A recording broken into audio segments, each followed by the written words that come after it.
성경 말씀은 마태복음 11장입니다. 마태복음 11장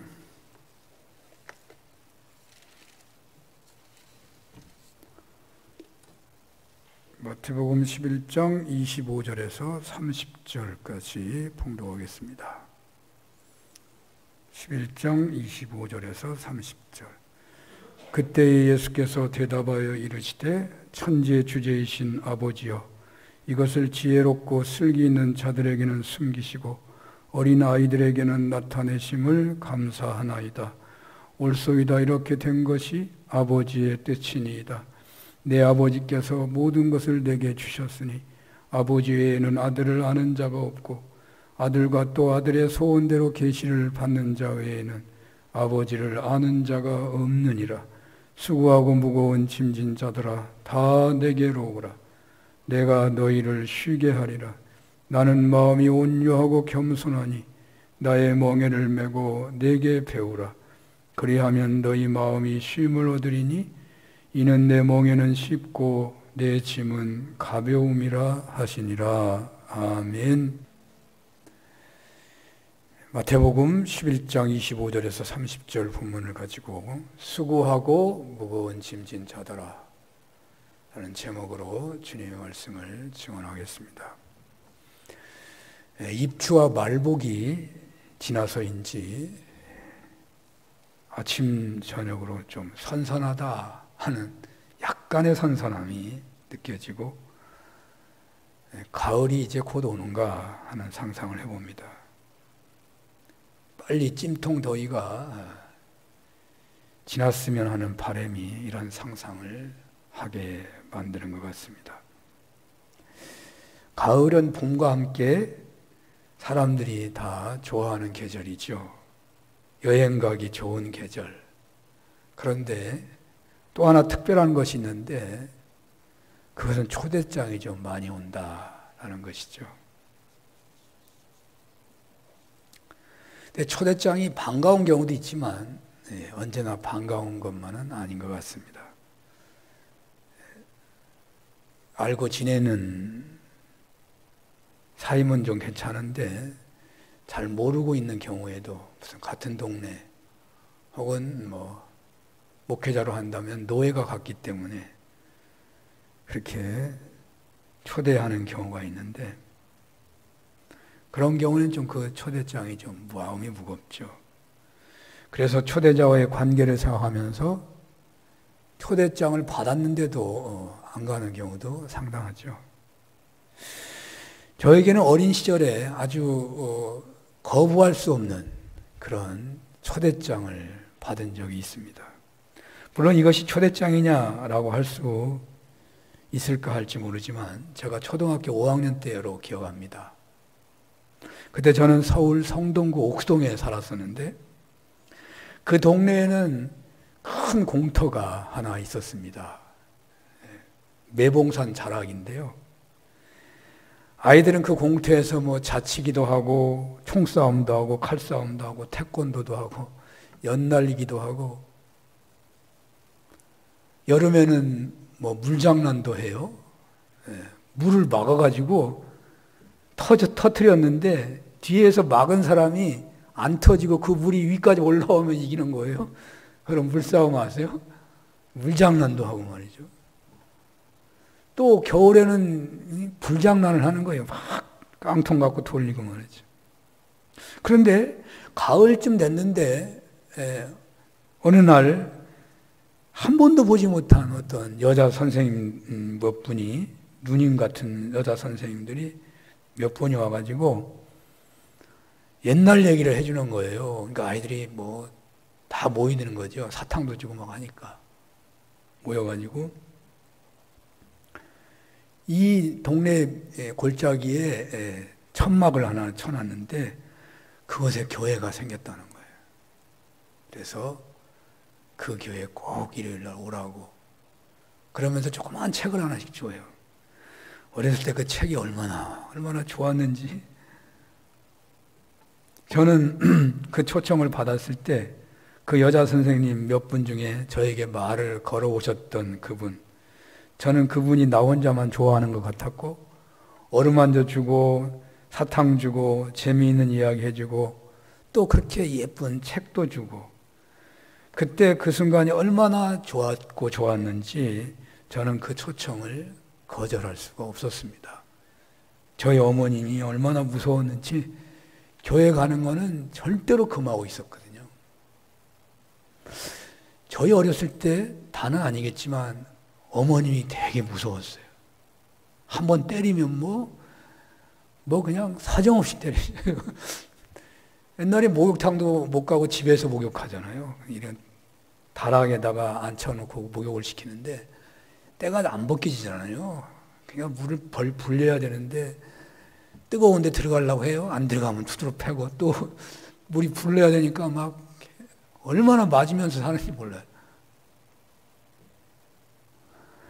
그러니까 교회 가지 말라면 갈 수 없죠. 동네에도 교회가 있었거든요. 또 뭐 형들이 셋이나 있는데 형이 다 뭐 교회 가는 건 뭐 말도 못 꺼내니까. 그런데도 불구하고 어떤 불호령이 떨어질지 다리가 끊어지도록 매를 맞을지 모르는데도 불구하고 그 초대를 잊을 수가 없어가지고 몰래 교회를 숨어 들어갔어요. 그리고 며칠 동안 일요일만 되면 기다리면서 그 교회를 갔었는데요. 애석하게도 저희가 그곳에서 이사를 가는 바람에 선생님 몇 번 만나보지 못했어요. 그런데도 그 여운이 오래 남았고 지금도 떠오르면 생각이 나요. 얼굴도 생각이 나지 않지만 교회 가면 그렇게도 친절하게 맞아주고 주일마다 꼭 오라고 초대하시는 그 선생님의 모습이 지금은 나를 사랑하사 십자가 지신 예수님께서 환영하시는 모습으로 느껴지기도 합니다. 오늘 주님께서는 이 시간 예배드리는 산운교 공동체에 속한 모든 분들을 초대하십니다. 오늘 주님은 세상 삶의 현실 속에서 분주하기 그지없는 여러분들을 초청하십니다. 오늘 본문은 예수님의 세계적인 초대장이죠. 아니, 세계적이라는 말이 좀 부족한 것 같아서 우주적인 초대장이라고 이름을 붙이고 싶습니다. 설명을 하자면 아담 이후 오늘날까지 사람에게 주어진 초대 중에서 최고로 감동적인 초대장이 아닌지 모르겠습니다. 성경에는 많은 초대장이 있죠. 성경을 보통 하나님께서 사람에게 보내신 사랑의 편지다 그렇게 말을 합니다. 성경을 읽으며 은혜가 있는 신앙인들은 그런 것을 실제로 체험하기도 해요. 하나님이 나에게 이런 편지를, 이런 사랑을 전해주시는구나. 사랑의 편지이기 때문에 사랑의 초대도 들어있는 것이죠. 그래서 성경은 죄인된 인간을 부르시는 하나님의 초대장이라고 할 수 있습니다. 여러 가지 방법으로, 여러 가지 표현으로, 여러 가지 사건으로 우리를 초대하시잖아요. 주 예수를 믿으라. 그리하면 너와 내 집이 구원을 받을 것이다. 구원의 초대. 이 초대는 얼마나 놀라운 초대인지 길거리에 이렇게 써붙여 놓기도 했어요.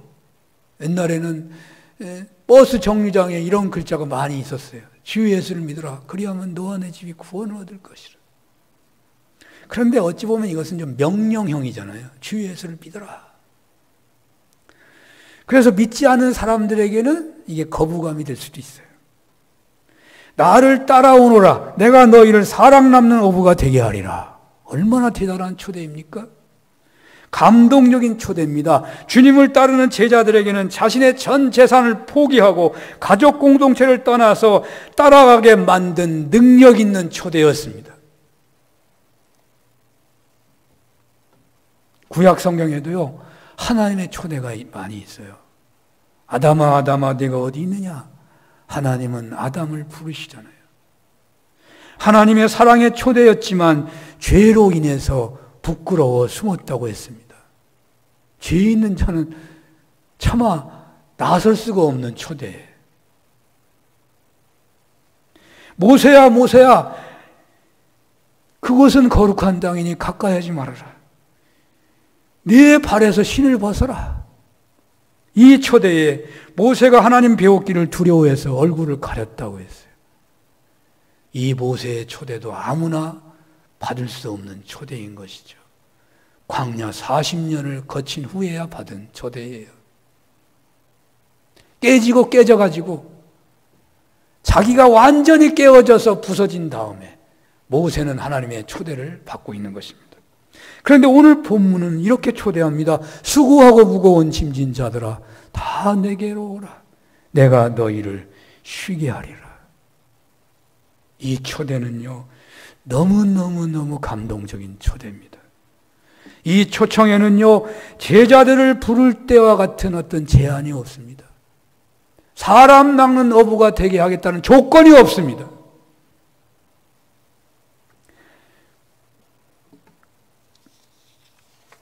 여기 초청에는요, 세상에 어떤 열악한 처지에 놓여 있든지, 어떤 상처가 있는 사람에게도, 어떤 수준에 있는 사람이라도, 어떤 죄가 있는 사람에게도 조금도 제한이 없이 부담이 없이 편안하고 따뜻하게 초대하고 있는 초청입니다. 이 초청은 응하지 않고는 견딜 수 없게 만드는 그런 초청이기도 했습니다.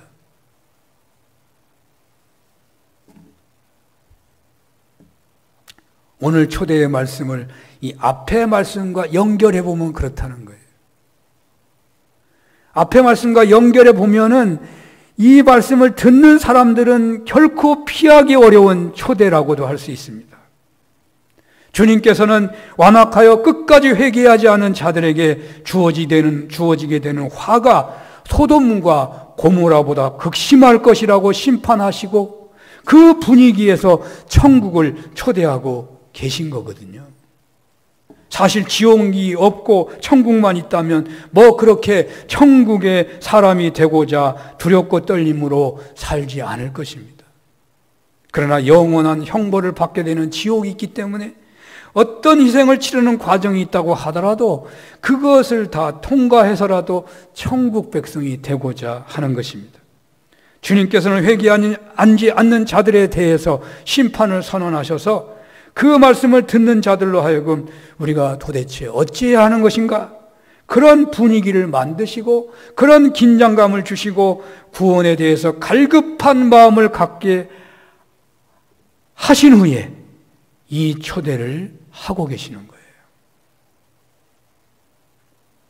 그것은 구원이 너무나도 귀한 것이기 때문에, 천국 백성이 되는 것이 너무나도 소중한 것이기 때문에 자기의 전 재산을 팔아서라도 반드시 그것을 얻어야 할 진리가 되는 것이기 때문에 어떤 사람이고 다 구원의 문이 열려 있기 때문에 주님께서는 이렇게 수고하고 무거운 지는 자들아 다 내게로 오라. 내가 너희를 쉬게 하리라. 그렇게 말씀하고 계시는 것입니다. 한번 생각해 보십시오. 우리가 강해 설교하니까 계속 들었잖아요. 예수님을 하나님의 아들로 하나님이 이 땅에 오셨잖아요. 그래서 예수님이 친히 하나님의 아들 되심을 보여주셨잖아요. 확실하게 보여주셨잖아요. 세리안이 와가지고 예수님을 하나님의 아들이라고 증언해 주셨잖아요. 그런데도 불구하고 그 사실을 이미 알고 있을 만한 종교 지도자들조차 예수님을 영접하지 않아요. 무지하지 않고 다 알고 있는데도 불구하고. 그래서 주님이 뭐라고 합니까? 너희들이 어떤 사람이냐? 내가 피리를 불어도, 결혼잔치가 나서 피리를 불어도 춤을 추지 않는 자들이다. 장사가 나가지고 애곡하는데도 함께 울지 않는 사람이라면 결코 할 수 없는 그런 사람들 아니냐. 예수님은 갈릴리에서 수많은 기적을 행하셨습니다. 가버나움에서, 벳세다에서, 고라신에서 그렇게 엄청난 기적을 행했는데도 불구하고 주님을 따라다니기는 하는데 끝내 예수님을 그리스도로 영접하지 못하는 그들에게 말세 마지막 때에 소돔과 고모라보다 너희들이 더 심판이 클 것이다. 그렇게 말씀하셨어요. 그리고 나서 지금 수고하고 무거운 짐진 자들아 다 내게로 오라. 내가 너희를 쉬게 하리라고 하시고 있다는 거예요. 그러니까 이 말씀은 어느 누구도 예외 없이 다 드려야 하는 것이고, 듣지 않고는 견딜 수 없게 만드는 그런 의미가 있는데도 불구하고 듣지 않으니까 오늘 주님이 뭐라 그래요? 오늘 말씀, 이런 말씀까지 있잖아요.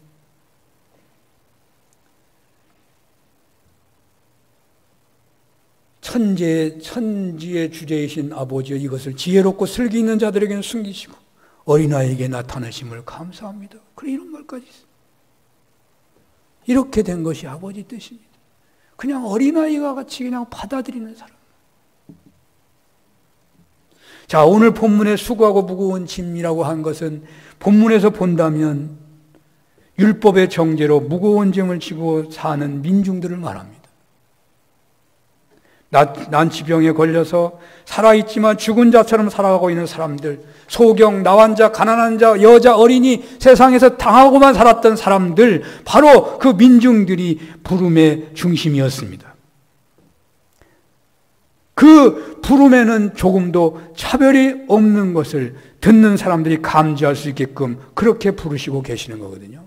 가장 낮고 천한 사람을 불렀다고 하는 것은 그 모든 사람을 불렀다는 뜻하고 같은 거예요. 제한이 없는 거잖아요. 그 당시에 사람들은 추하고 더러운 사람 제한하잖아요.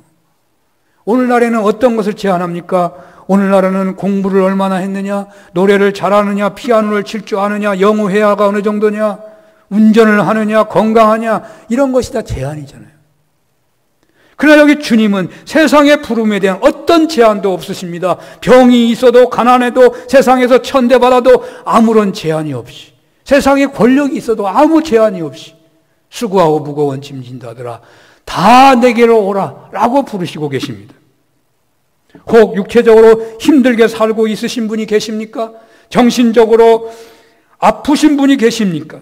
혹 남들에게 행복한 조건 다 갖추고 있는 것처럼 보이지만 남 모르는 아픔을 가지고 있으십니까? 아니면 세상을 긍정적으로 보고 세상 속에서 성취해야 할 큰 꿈에 부푼 가슴을 품고 살아가고 있으십니까?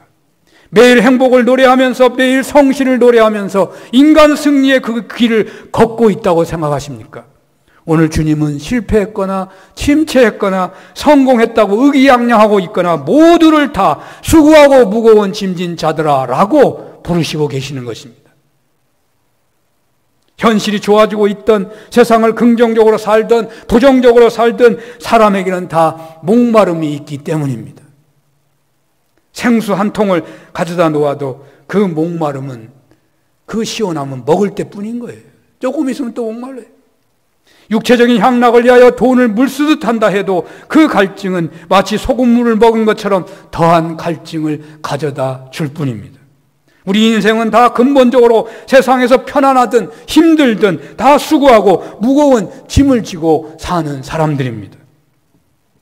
여러분들 학교 다닐 때, 연세 드신 분들 학교 다닐 때 얼마나 힘들었습니까? 학교 그렇게 가고 싶어서도 여자라고 해가지고 초등학교도 안 보내주는 경우가 많았죠. 그래서 어떤 분들은 70이 다 돼가지고 중학교 검정고시를 보고 고등학교 검정고시 보고 그러더라고. 학교 다닌다고 해가지고 집안일에 불려다닐 때가 한두 번 아니고, 공부방이 있습니까? 책이 있습니까? 근데 요즘은 어때요? 집에 공부방이 없는 경우도 없고, 혹 없다고 해도 도서관이 얼마나 많은지, 책이 없으면 인터넷이 있고, 공부하는데 방해하는 부모가 한 분이라도 있냐고요. 다들 제발 공부 좀 하라 그래. 그러나 요즘 학생도 똑같이 공부하는 것이 무거운 짐인 것 같습니다. 아이들에게 정말 공부가 수고하고 무거운 짐이구나 알아주고 접근해야 하는 것이 사실이잖아요. 옛날이나 지금이나 똑같아요. 그렇습니다. 여기 수고하고 무거운 짐진 자들아에서 대부분 당시 민중들을 향한 부름이어야 하겠지만, 앞에서 신분이나 성별이나 빈부나 어떤 차별이 없었다는 점에서 당대 권력자들, 종교 지도자들까지도 포함되어야 한다고 봐야 하는 거예요. 예수님 제자 중에 당대 산헤드린의 멤버가 있었던 것을 보면 알 수가 있는 것입니다. 세상에서 군림하는 자들은 아무런 문제가 없어 보일지 모르지만 사실 어쩌면 우리나라 대통령이 보통 사람들보다 더 수고하고 무거운 짐을 지고 있을 것입니다. 그렇습니다. 모든 만물의 그리스도 되시는 예수님의 구원의 초청에는 어떤 제한도 차별도 없으십니다. 그러나 이 부르심은 세상 사회에서 겪어야 할 수고를 다 없애주신다고 부르시는 건 아닙니다. 주님의 부르심에 응답하여 예수님을 그리스도로 영접하기만 하면 그 순간부터 세상의 모든 무거운 짐이 완전히 순식간에 다 없어져 버린다는 말은 아니에요. 당시로 말한다면 무거운 율법의 짐, 당시 민중들을 죄인으로 정죄하는 율법의 짐을 벗게 해주시고 구원을 약속해 주시는 거예요. 약속하신 거예요. 구원이 시작된 거예요. 율법의 무거운 짐, 조상의 유전의 무거운 짐을 벗겨주고 예수님의 십자가의 대속적인 죽으심으로 얻게 된 구원을 약속하신 것입니다. 행함으로 얻게 된다는 율법주의 아래서 무거운 짐을 벗은 인간은 한 사람도 없는 거죠. 사도 바울은 율법 아래에 있는 모든 사람은 죄인이라고 했어요. 의인은 없나니 하나도 없다. 로마서 3장 23절에서 24절에는 이런 말씀이 있잖아요. 모든 사람이 죄를 범하였으며 하나님의 영광에 이르지 못하더니 그리스도 예수 안에 있는 속량으로 말미암아 하나님의 은혜로 값없이 의롭다 하심을 얻은 자 되었느니라. 율법의 행함으로 구원을 얻는다고 그렇게 주장하는 자들 따라 날마다 실패하면서도 무거운 짐을 여전히 지고 사는 자들을 향하여 주님께서는 내게로 오라 라고 부르시고 있는 거예요. 세상 가치관에 따라 세상의 출세와 세상의 성공과 세상의 풍요를 따라 정신없이 달려가는 사람들에게 진정 그 세상의 가치관으로 살아가는 길이 무거운 짐을 지고 사는 것이 아니냐고 물으시면서 예수님을 그리스도로 믿고 따르라고 부르시고 계시는 거예요.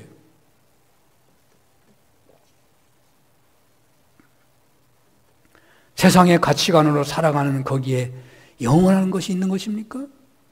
그 길에 천국이 있는 것입니까? 그 세상적인 누림이라는 것이 일시적인 것이 아니겠습니까? 약육강식의 경쟁 속에서 다른 사람들의 것을 빼앗아 누리는 일시적인 풍요가 아니겠습니까? 언제 또 빼앗길지 모르는 그런 풍요가 아니겠습니까? 그래서 언제나 긴장하고 초조하고 스트레스 받으며 두려워해야 하는 그런 수고하고 무거운 짐이 아니겠습니까? 그렇다면 다 내게로 오라. 내가 너희를 쉬게 하리라고 하시는 것입니다. 그런데 그리스도께서 주시는 안식과 쉼과 영생은 영접하기만 하면 완성되는 것은 아닙니다. 여기에서 한국교회에 실수가 있었던 것 같습니다. 영접하기만 하면 바로 영생이 완성되는 것이다. 구원이 완성되는 것이다. 천국이 완성되는 것이다. 라고 생각하면 곤란합니다. 그게 시작입니다. 구원의 시작입니다. 물론 천국도 맛보고 영생도 맛보지만 아직 끝난 게 아닙니다. 예수님을 영접했으면 이제부터 주님의 멍에를 메고 주님께 그 멍을 배워야 한다는 거예요. 오늘 주님은 그렇게 말씀하시잖아요. 나의 멍에를 메고 내게 배우라. 나의 멍에를 메고 내게 배우라고요. 그러하면 힘을 얻을 것이다. 그렇습니다. 예수님을 그리스도로 영접하면 바로 세상 사라는 무거운 짐이 사라지게 돼서 안식을 누리는 게 아닙니다. 세상은 그대로 있습니다. 세상은 그대로 있는 거잖아요. 그게 어려움이 그냥 없어지는 게 아니잖아요. 내가 변하기 때문에, 내 안에 그리스도의 능력이 임하기 때문에 그 어려움이 어렵게 안 보이는 거예요. 예수 그리스도를 영접하게 되면 우리 삶의 현실이 바로 다 변해서 안식과 천국이 성취되는 의미가 아닙니다. 어떻게 보면 이 세상에서 살아가는 데 주어진 멍에는 계속 있는 것입니다. 우리 땀 흘려 일해야 되잖아요. 우리 남하고 아웅다웅하며 살아야 되잖아요. 가정에서 천국을 누리려고 하면요, 가정에서 남편이나 아내나 아들이나 아버지나 하나님 말씀에 순종해야만 천국이 되는 거예요. 그냥 가만히 내가 믿는다고 말만 하면 그냥 저절로 그 집이 천국이 되는 게 아니에요. 말씀에 순종해야 천국이 되는 거예요.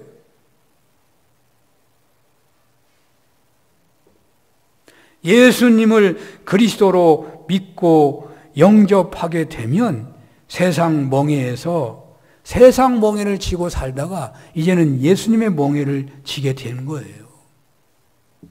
세상 가치관으로 살아가는 삶에서 예수님의 가치관으로 살게 된다는 거예요. 그래서 어찌 보면 처음에는요, 신앙생활하는 게 조금 어려울지도 몰라요. 제대로 안 하니까 그냥 은혜만 알고 살지 몰라요. 대접만 받으니까. 신앙생활이 좋기만 하는데 착각할 수 있어요. 그러나 예수 믿는 것은 처음부터 좁은 길이고 처음부터 내가 십자가를 지고 따라가는 것이지.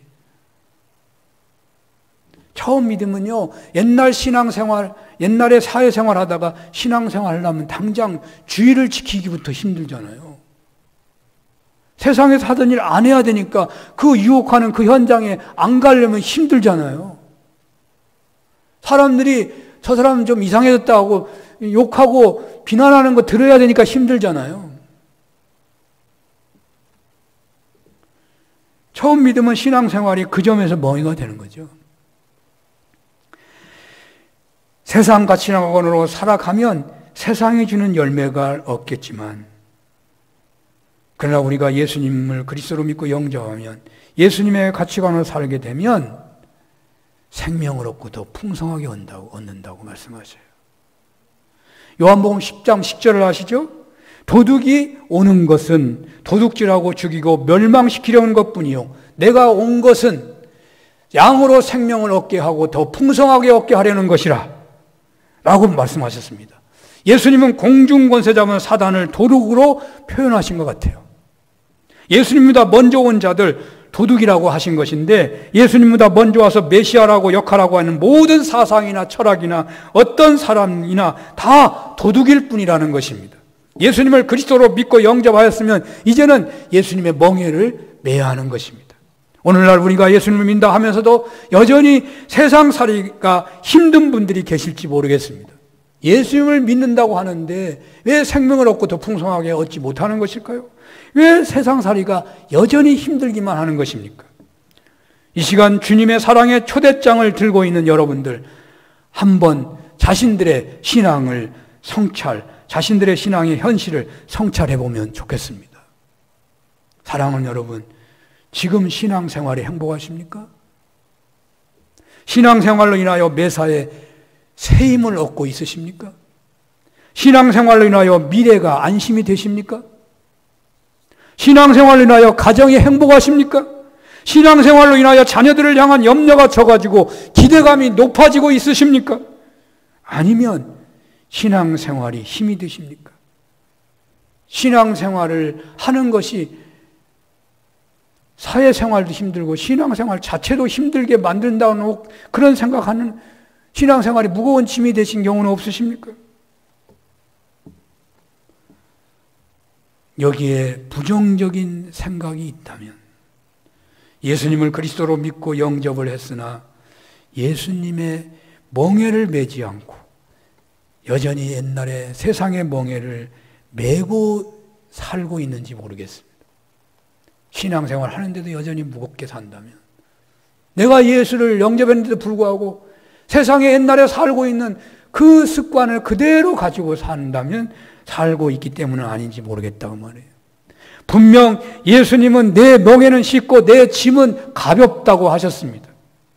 그리고 또 나는 마음이 온유하고 겸손하니 나의 멍에를 메고 내게 배우라, 그리하면 너희 마음에 쉼을 얻을 것이라고 하셨습니다.